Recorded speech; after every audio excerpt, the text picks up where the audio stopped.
మొదటి నుంచి కూడా ఓటు డివైడ్ కాకుండా మేమందరం సహకరిస్తామని ముందుకొచ్చి పవన్ కళ్యాణ్ గారు అందరికంటే ముందు చెప్పిన వ్యక్తి, ఒక పద్ధతి ప్రకారం రాజకీయం చేసిన వ్యక్తి. అక్కడి నుంచి ప్రతి ఒక్కరు కూడా ఆలోచించిన తర్వాత లాభ నష్టాలు బేరీ చేసుకోవడం కాకుండా రాజకీయ పార్టీలు ఉన్నప్పుడు ఎన్నికల్లో పోటీ చేయడానికి ప్రతి ఒక్కరు ప్రయత్నం చేస్తాం. నేనైతే ఇప్పటికీ 9 ఎలక్షన్లు 78 నేను పోటీ చేశాను.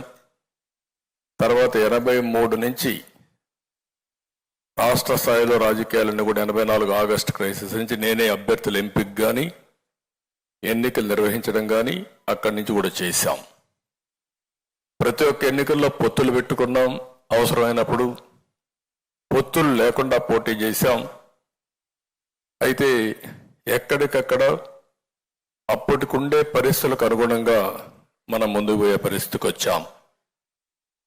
అయితే ఈరోజు కూడా ఈ పొత్తులు పెట్టుకున్న తర్వాత తెలుగుదేశం పార్టీకి ఒక విశ్వసనీయత ఉంది. అదే మరి బీజేపీ కూడా జాతీయ పార్టీగా ఉంది. వారు కూడా అధికారంలో ఉండడమే కాకుండా ఒక విశ్వసనీయత వారు కూడా ముందుకు పోయే పరిస్థితి వస్తుంది. ఇంకో పక్క జనసేన పార్టీ కార్యకర్తలు కూడా పవన్ కళ్యాణ్ గారి యొక్క నాయకత్వం పైన అభిమానంతో కానీ లేకపోతే ఒక కమిట్మెంట్తో పనిచేస్తున్నారు. ఇవన్నీ కూడా పర్ఫెక్ట్గా జరగాలంటే ఒక్క వ్యక్తి కూడా ఈరోజు అందరికీ టికెట్లు ఇవ్వలేకపోయాం. ఏ విధంగా ఎంపిక చేసాం కూడా మనం మాట్లాడుకుందాం. వివిధ రాజకీయ పార్టీల్లో కొంతమంది ఆస్పిరెంట్స్ ఉన్నారు. రాజకీయాల్లో పనిచేసేది గుర్తింపు కోసం పనిచేస్తాం, సర్వీస్ చేయడానికి మనం కష్టపడతాం. ఓసారి పొత్తుల వల్ల కొంతమందికి సీట్లు ఇవ్వలేకపోయాం. చాలా కష్టపడ్డారు, జైలుకు పోయారు. మన పార్టీలో పోరాడారు, జనసేనలో పోరాడారు, త్యాగాలు చేశారు. బీజేపీలో కూడా ఆస్పిరెంట్స్ ఉన్నారు, వారికి కూడా ఇబ్బందులు. అందరికీ పోటీ చేయాలనే ఆలోచన ఇవన్నీ ఉంటాయి. ఈరోజు ఎన్ని సీట్లు అనేవి కాకుండా రాష్ట్రం గెలవాలి, ప్రజలకు న్యాయం జరగాలని మనం ముందుకు పోయినప్పుడు నాకైతే బాగా గుర్తుంటుంది. ఇక్కడ కొంతమంది ఉన్నారు, కొంతమంది రాలేదు. కానీ విశాఖ సౌత్ బాబ్జీ, అనకాపల్లి గోవింద్, పిఠాపురం వర్మ, నిడదవోలు శేషారావు, ఉంగుటూరు ఆంజనేయులు, తెనాలి ఆలపాటి, తిరుపతి సుగుణమ్మ, ఇలాంటి 31 మందికి మనం సీట్లు ఇవ్వలేకపోయాం తెలుగుదేశం పార్టీ. ఇదే విధంగా మిగిలిన సీట్లు జనసేన సీట్లు ఇవ్వలేకపోయారు. పోయినసారి పోటీ చేసిన సీట్లో కూడా జనసేన అకామిడేట్ చేయలేకపోయారు. 2019లో పోటీ చేశారు. ఈసారి పొత్తుల ధర్మంగా వాళ్ళు ఇవ్వలేకపోయారు. అదేవిధంగా బీజేపీలో పోటీ చేశారు, వాళ్ళు కూడా ఇవ్వలేకపోయారు. అదే సమయంలో మీరు చూస్తే పాతపట్నం రమణ, శ్రీకాకుళం లక్ష్మీదేవి, మైలవరం దేవిని నుమ, పెదకూరపాడు శ్రీధర్, మన పార్టీలో సీట్లు ఇచ్చాం. మన పార్టీలో ఉండే వ్యక్తులు కూడా మనం అకామిడేట్ చేసుకోలేకపోయాం. ఈ విషయం మీరు గుర్తుపెట్టుకోవాల్సిన అవసరం ఉంది. అంటే వాళ్ళు కష్టపడలేదని కాదు, కష్టపడ్డారు. కానీ రాష్ట్రం కోసం, ప్రజల కోసం త్యాగం చేయాలనుకున్నప్పుడు వినబిలిటీ ఒక క్రైటీరియాగా పెట్టుకున్నాం. ఈ విషయం మీరు అందరూ గుర్తుపెట్టుకోవాల్సిన అవసరం ఉంది. ఈసారి ఎన్నికల్లో ఎంపిక చేసిన విధానం మీరు చూస్తే 3 పార్టీలతో పొత్తు పెట్టుకున్న తర్వాత ముగ్గురం కూర్చొని ఒక నిర్ణయం చేసిన తర్వాత ఏ సీట్ ఎవరికి పోతుందో ముగ్గురం కలిసి, ఎందుకంటే వాళ్ళకు బలం ఉండాలి, మనం కూడా గెలవాలి, అందరం గెలవాలనే ఉద్దేశంతో ఇవన్నీ కూడా సెటిల్ చేసుకున్నాం.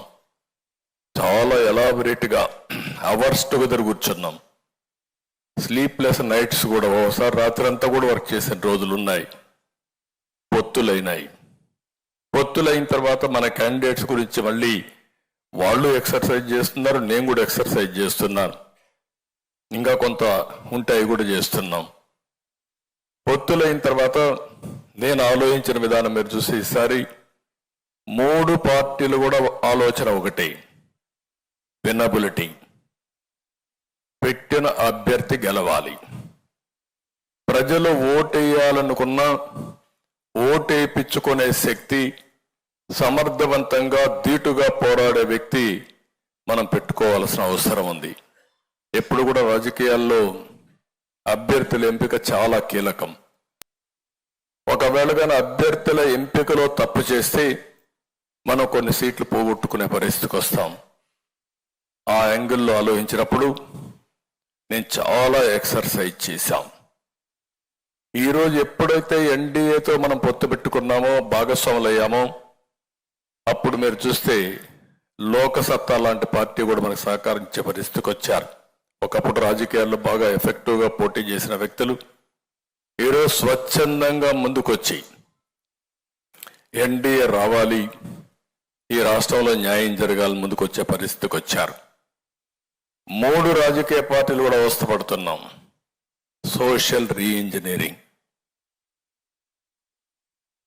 ఎందుకంటే ప్రతి ఒక్కరికి ఒక యాస్పిరేషన్ ఉంది, వ్యక్తులకు యాస్పిరేషన్ ఉంది, కొన్ని వర్గాలకు కులాలకు యాస్పిరేషన్ ఉంది. వాళ్ళను కూడా ఫుల్ఫిల్ చేయకపోతే వాళ్ళు కూడా ఫుల్గా ఈ రాష్ట్ర అభివృద్ధిలో భాగస్వాములు కాలేరు. మన మీద విశ్వాసం రాదనే ఉద్దేశంతో ఆ ఎక్సర్సైజ్ చేశాం.